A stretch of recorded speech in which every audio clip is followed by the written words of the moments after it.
Hello and welcome to the Make It Big podcast by BigCommerce, where we talk about all things, you guessed it, commerce. I'm your host, Melissa Dixon, and today I am joined by Al Williams. Al is a retail expert and also our Vice President and General Manager of B2C here at BigCommerce. Welcome, Al. Thanks. So happy to have you here because today we are going to take a deep dive into one of our most recent industry reports that's all about navigating the e-commerce evolution. And this piece is so interesting because it dissects all the things brands and retailers are doing to adapt and stay competitive. And I know you have a lot of thoughts on this. Yes, absolutely. This is something that I love. The report was so fantastic to go through, so many insights to comb through. And being an e-commerce, self-proclaimed e-commerce nerd, I love and I'm super excited to get into this today. Yeah, there are so many good data insights in here. And I'll set the stage a little bit for the benefit of our audience. So we surveyed 155 retail e-commerce executives across a wide range of companies and industries like manufacturing, fashion, apparel, electronics, and IT. So there's really diverse perspectives and just some really interesting retail insights here. So what I noticed when I was reading the report, I feel like there were two key takeaways. Really, when you hone in on these strategic priorities, it seemed like the big priorities for retailers were really adoption of new technologies and also cost reduction. Yes. And both, very of the moment focus areas, of course, with macroeconomics and so much innovation happening right now. One thing that was really interesting, 71% of e-commerce executives plan to implement new technologies within the next year to stay competitive. So we'll talk a little bit about that. But even more intriguing, I think, is just the huge emphasis on cost reduction and reducing customer acquisition costs specifically. And I know you have a lot of thoughts on that. So that was even more important to these retail execs than increasing revenue or customer lifetime value. So really interesting. I think when we think about these focus areas, tell me how you feel like they can influence one another, particularly when it comes to those customer acquisition costs. What are some of the new technologies or innovations that can help reduce customer acquisition costs? How did these things work together? Yeah, I think that's really interesting with the specific focus on customer acquisition costs. I know we'll talk about this, I think, a little bit later as well, but it's really becoming less about the brand specifically in the channel and more about distribution across products of multiple channels. And in doing that, one of the key areas is focusing on channel optimization. Yeah. I know that sounds very buzzworthy and very buzzy, but really simply put, making your products stand out where customers are already shopping. So with things like Google, Amazon, and now even with AI and ChatGPT and apps like Perplexity, you really want to make sure that your product stands out specifically for your customer. So in the old days, or even, back 2-3 years ago, somebody would go to a Nike site and they would want to purchase maybe a trainer or a running shoe. So you'd go to Nike, you would maybe search for the shoe, you would add in your filters, and you'd find that specific product. Today, somebody's going to ChatGPT and saying, hey, give me a list of running shoes that work for me, which means that your kind of Nike Pegasus isn't really going to work anymore. You're going to need to surface something like Nike Pegasus women's size 7 running shoe, great for pavement. That is a huge differentiation, and you're going to need to do that across a number of different verticals and channels, or a number of different channels, I should say. Yeah, the stakes are just so much higher. Yeah, absolutely. I think that's one key area from a customer acquisition cost. And secondarily, when you have a customer that is brand loyal or that makes it to your website, you really need to make it as easy as possible for customers to convert. So I know in this particular report, we saw that 48% of retail executives are prioritizing implementation of one-click or express checkout options. Yes, that's This key. is something that was, I think, initiated with the Amazon one-click. We see it with some of our other competitors in the industry. And optionality here is really key for buyers. And I think that we're seeing that with regards to the numbers in this report. Right now, buyers are span across 5 generations and are actually moving into 6 with Gen Alpha. Wild. It is crazy. Yeah. And so the days of just having a traditional checkout or even one buy now and pay later isn't necessarily going to cut it. Right. You're going to need to have optionality in things like digital wallets, again, buy now, pay later, installments, payment installments, and just really having a plethora of options. So with regards to customer acquisition cost, back to your original sentiment, I think it is optimizing your product information to make sure that it is as specific as possible to your brand to allow customers to convert easily and quickly. And then when they do reach your site, giving them the options to make sure that checkout fits for them. Great advice. And we can't talk about, new technologies and convenience without talking about artificial intelligence. It was interesting to see all this fresh data in this report. And of course, we're talking about an area, AI, that's constantly evolving. So it's just interesting to see the evolution and how people are embracing it. So according to this report, 95% of those executives said that their companies have already invested or are somewhat invested in AI. And then more than half said they're planning to lean in the next 12 months. And I mean, you have to, right? And there's myriad ways that companies can do that, whether it's more on the back end, optimizing internal infrastructure, or on the customer side to enhance the experience. So I really want to touch on the latter first because you're such an expert with customer experience. So from your perspective, what do you feel like some of the most effective ways to leverage AI to offset those acquisition costs again? Yeah, everyone's looking for AI as a quick fix. Right. And everyone's investing in tools that have AI, but how do you actually leverage AI to your benefit? I think there's a couple of different ways. If you are thinking about it by lowering customer acquisition cost, looking to invest in AI tools with data insights. So either delivering insights to result in business actions that make something like adjusting inventory levels, dynamic pricing based on channels, or understanding your target demographic for your ad spend. But if you want to increase AI or leverage AI to increase conversion from your existing loyal base, this one sounds a bit counterintuitive. My suggestion or perspective and opinion here is to invest in areas that drive value for your customer and consumer, not necessarily surface products to them. And what I mean by that is investing in an AI service or a reviews platform that surfaces a collection of reviews on the product page. So giving your customers as they're shopping convenience as they're moving through their experience. Right. That could also look something like AI image detection in search. So rather than having to type search, we see this in social commerce with brands like Pinterest and even Google image shopping.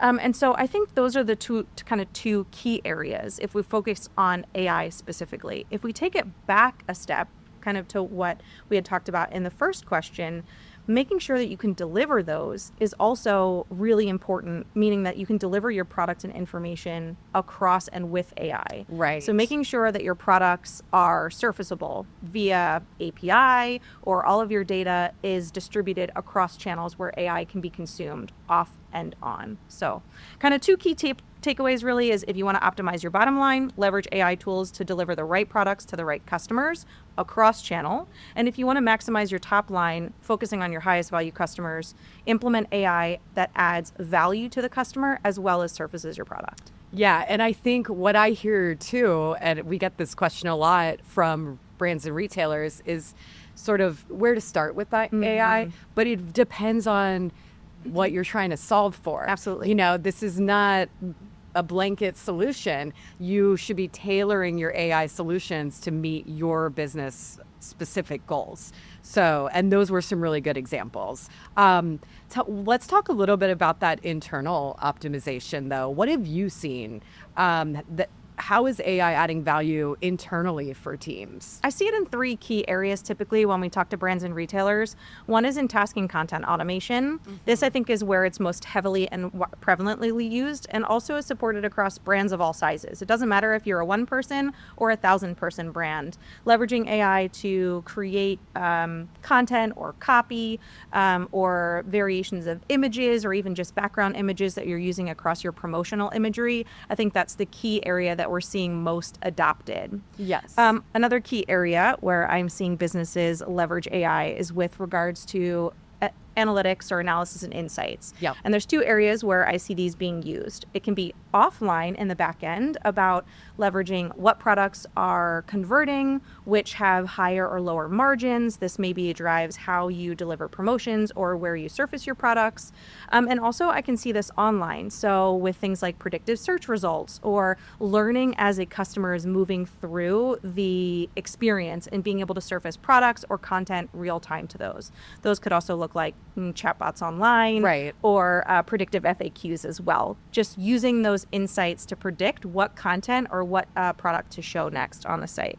And lastly is an innovation. And I think this one's really interesting too, which is the creation of new products and services, or also the creation and the curation of what a service could look like. I love that. So moving into less away from maybe merchandise and more towards experiential or more towards a collection of pieces of merchandise in a bundle. So I think that's a really interesting area as well that we're seeing AI specifically in retail. Those are such great examples, and it's fascinating to see how rapidly it's evolving in the direction that we're moving in. I can't help but think of Piers Linney, our keynote at Big Summit in London, who spoke all about AI. Really fascinating guy. He was on Dragon's Den, which is the UK version of Shark Tank, for those who are interested.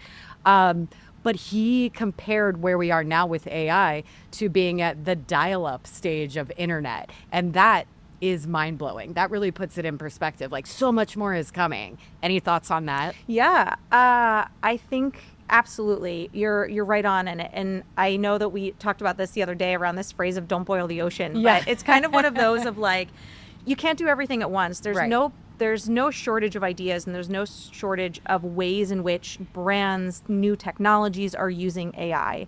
And don't get caught up in kind of the AI hype that may not fit for your business. Exactly. There are so many ways that can work for your business, either internally with your business processes or with your customers and consumers, but choose one based on kind of key goals and values.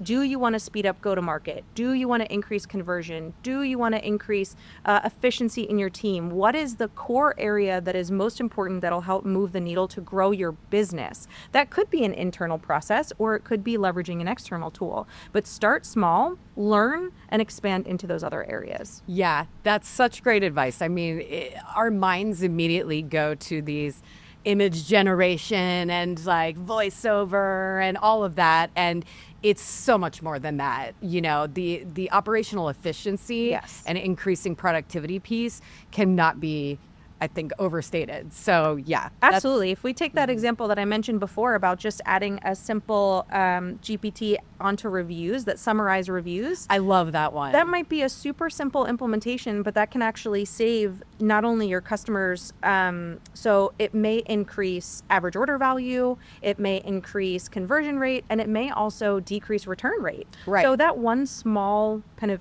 capability or that one small feature by leveraging AI can have a massive impact. Yeah, great example. Okay, well, and also, you know, we're focusing on AI, but this report highlights all of the different areas of investment that retail execs are prioritizing. And there's some really interesting info there. So AI is just one lever to pull. Some of the other key areas that we saw were 66% of these respondents were focused on expanding their product lines. That's really interesting. I want to get into that. 41% on expanding into new regions and geographies. 37% on opening more physical stores. So those were kind of the big ones. And really want to get into a little bit about what's driving this focus on product diversification, because I think what we're seeing when you think about expanding product lines, it makes sense with the current state of things, because you can capture new market segments and without all this substantial overhead cost, right? Yep. You know, that might be associated with brick and mortar or physical retail expansion. So that really lets these brands and retailers sort of make the leap and target new segments, appeal to new segments without all the overhead costs. But then again, there's also things that companies have to keep in mind too, because those new product lines might have, certain shipping requirements or promotional components. So that's where, and I know you have thoughts on this, it becomes so important to have the right tech stack, and just be able to facilitate all of that. That is where I want to go back to. You were talking about channel diversification, and I see marketplaces and social commerce as central here. So when it comes to those online marketplaces and social commerce, what are some of these strategies, tactics that can really help retailers increase ROI? Yeah.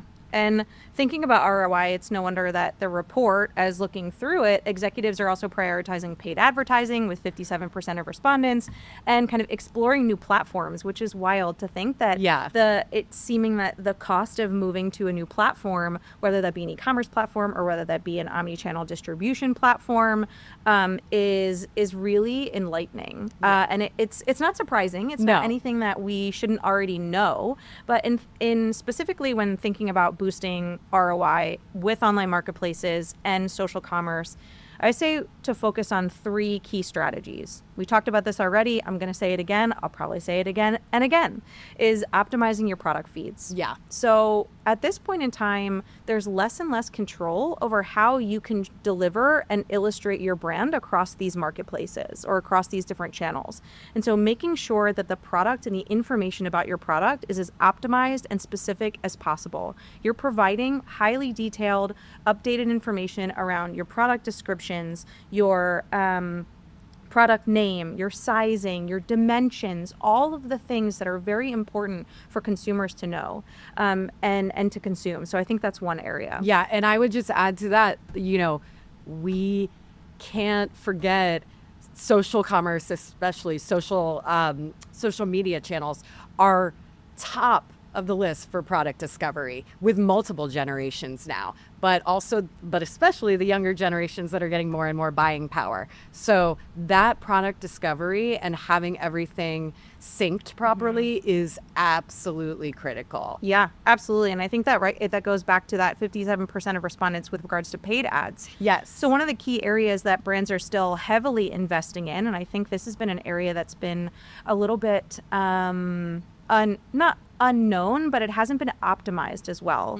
In the fact that brands are thinking or making their best recommendation to say, hey, I'm going to put this product category in this area across this social media platform. So maybe I think that my dresses are going to do really well on this one segment of Facebook. But really being able to use a feed optimization platform with like Feedonomics in our example, I think is a really great use of a new tool to adopt that'll provide insights that have that cyclical sync back to say, I'm delivering an ad into this channel and here is my return on that ad spend. So you can continually optimize to make sure that you actually are targeting and spending the right money in for the right customer segment to buy or the right product itself. I think that's one. And do it so quickly. And that's like an expedited test and learn strategy that these channels allow for as well. Absolutely. So. We've seen with Feedonomics customers, they've seen up to a 95% increase in return on ad spend just by optimizing their product data for digital ads. That's a no-brainer. Wild. It is. It sounds like something that it should already be done, but it's because it's not on the owned site that sometimes it's hard to evaluate against other priorities. Yeah. But I think the last is dynamic pricing. This is an easy thing to say and a hard thing to do. But being able to ensure that your prices are updated real time against competitors that might be selling your same product in other areas or in other channels, that's a big making one. sure that you specifically as your direct-to-consumer brand can stay competitive is huge. So I think the key takeaways is streamlining your data, target smarter with ads, and adapting with real-time pricing and inventory. Yeah, those are definitely the ones to keep top of mind. Okay, I want to switch gears a little bit to talk about some of the challenges that retailers are anticipating. Because we did see some really interesting data in this report. And a few things that we saw regarding the challenges were that 40% of the respondents were concerned about attracting and retaining customers, of course, as you would be. 39% about implementing new online tools, and we've talked a little bit about that. But here's what I found so interesting. 42% said their greatest concern is ensuring data privacy and cybersecurity. And this is just an ongoing concern for retailers that we can't really lose sight of. So I think given that cybersecurity is the most common concern, what should these retailers be keeping top of mind? And also, from your expertise and perspective, how do they balance security with innovation and still having that elevated customer experience? What's your take on that? Yeah, absolutely. I think security or cybersecurity is a non-negotiable, and it's one of those things like an insurance policy. You hate to spend your time and money on it, but when something goes wrong, you're really glad that you have it. And so balancing that with innovation is, when investing in those new tools, understanding that particular platform's stance on security. So understanding their where and how they store their information and their data, what compliance they have, and also leveraging, making sure that you're using the best technologies when innovating. A good example of this would be things like secure checkout options, digital wallets, or using two-factor authentication or biometrics. So when pushing in or thinking about innovation in your checkout areas, leveraging technologies that already have privacy and security and cybersecurity kind of baked in to their technology type. Others is leveraging payment providers, in this case like Stripe and PayPal, that have built-in encryption and fraud protection that are already included. So that's just another example of when evaluating new technologies for different areas of innovation, making sure that a platform's security is kind of core. That's one. Yeah, sure. and some of those, there's also the added benefit of some of those providers already have their strong recognition and trust with Absolutely. so that helps too. Yes. Yeah. 1000%. Completely agree.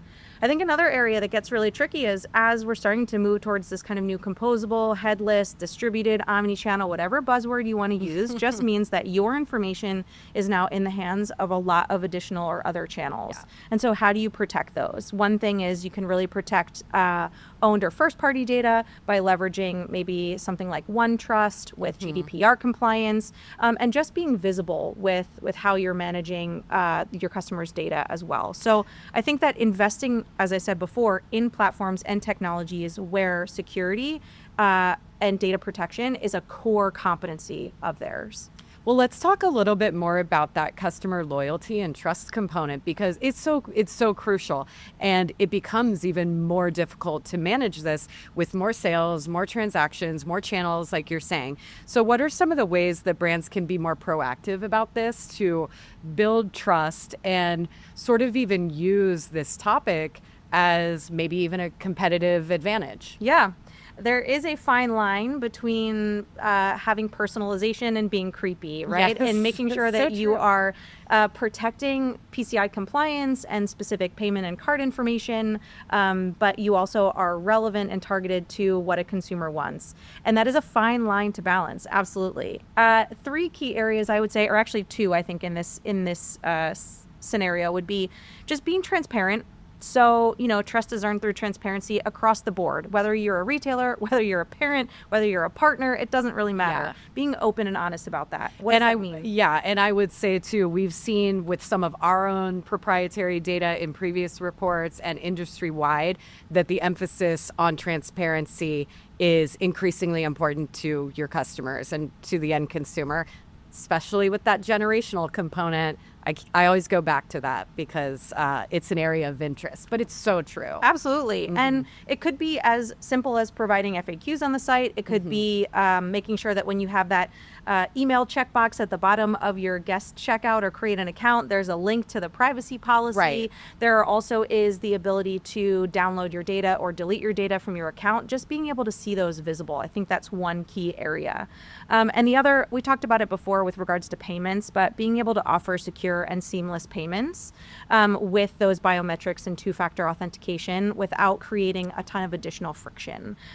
Right? Security should be seamless. It shouldn't be a roadblock, but it should be visible. So I think those are the kind of two areas, is just being transparent and upfront and making sure that you are leveraging security best practices across your, customer experience. Yeah. And I think it can sound daunting, but truly it's the small things like you're saying, just making sure that those elements are visible. Yep. And that your customers can access them if they choose to. Exactly. Yeah. So I'm curious, because there were so many rich insights in this report.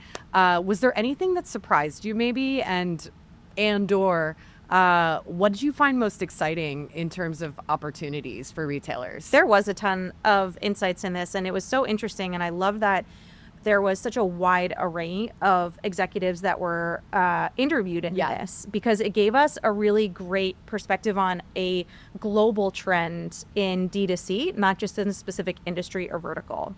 But one of the things that I wasn't necessarily surprising, but it was a strong validation in that there's a shift to spending time and attention on on-site UX to customer acquisition. Yes. That one is, I know that we talked about, but the trend itself, as I said, isn't really surprising. But I was doing a little research, and I found a report from Harvard Business Review found that 72% of respondents that they interviewed used 6 or more channels to make a purchase. Oh, wow. Where only 2% of the respondents were web only. So it's really just a collective validation to understand that consumers aren't going to the .com anymore. Consumers are going to search. They're going to AI. They're going to the channel that is the internet in which to find their goods and services. And what it shows to me is that brands are diversifying their digital spend to focus in other areas. And how do you support that? You support that with making sure that your data is unified, making sure that your product information is optimized, and making sure that you're investing in tools, not just that are beneficial for your web and your .com experience, but for your product and across the channel. That was one really thing that was interesting to me. What else? I think the other is the interest in new product development. That was mine. One of the most surprising insights was that 49% of execs, when asked about how they plan to leverage AI internally, they said assist with new product development. Yeah. For me, that's kind of said two things. One, that the product distribution is getting easier. So things like with technology or with Dropship or Amazon 1P, that it's getting easier to actually get products in the hands of consumers and create them and manufacture them. That is really interesting to me in just a global creation of merchandise. And, that's one. And I think the other is that consumer behavior is starting to place value on innovation over brand loyalty in some of those cases. That is so I know that we see this on kind of TikTok with the hauls and making sure that you have either cost-effective products or unique products. But I think that one is a really interesting insight for me too. It's just the change in consumer behavior as well as the change in technology and just global distribution. Yeah, and these things converging, the technology with the behavior, and it's fascinating to explore. And I would urge our audience to check this report out, and I'll give you the URL at the end and you can look in the description, but there is just a ton of data. And I think, for our audience, it can be so helpful to see what other retailers are doing. So lots to check out there. Okay. And we are pretty much almost at time. So thank you so much, Al, for sharing your perspective. I think that if we can narrow it down to a few key takeaways from your perspective, that would be great. So what say you to our audience? What do you think they should walk away from this episode with? Sure. I think I'm always in the rule of three things to take away from. Make it easy to find your products anywhere and make it easy to buy where you have the control of customers. So prioritizing tools like one-click checkout, channel optimization, and making sure that your products are tailored and relevant to the channels that your customers are buying in, first and foremost.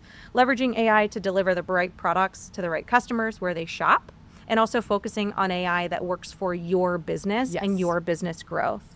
And last, security is trust, and trust is loyalty. Making sure that you have transparency and visibility, and when you are investing in new technologies, using the same value of trust when working and partnering in partnership with them. So those are my 3 key areas. That's great advice. Yeah, and I always think it goes back to keeping your customer at the heart of everything you do. Again, don't try to boil the ocean with all of these tools and solutions.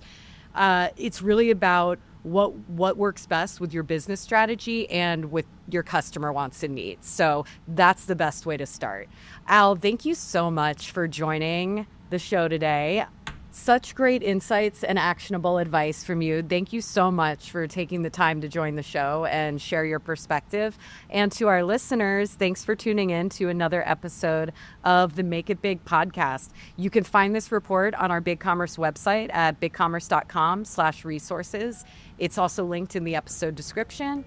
Thank you so much, Al. Yeah, thank you, Melissa. Thanks for having me on. Thanks for this wonderful discussion.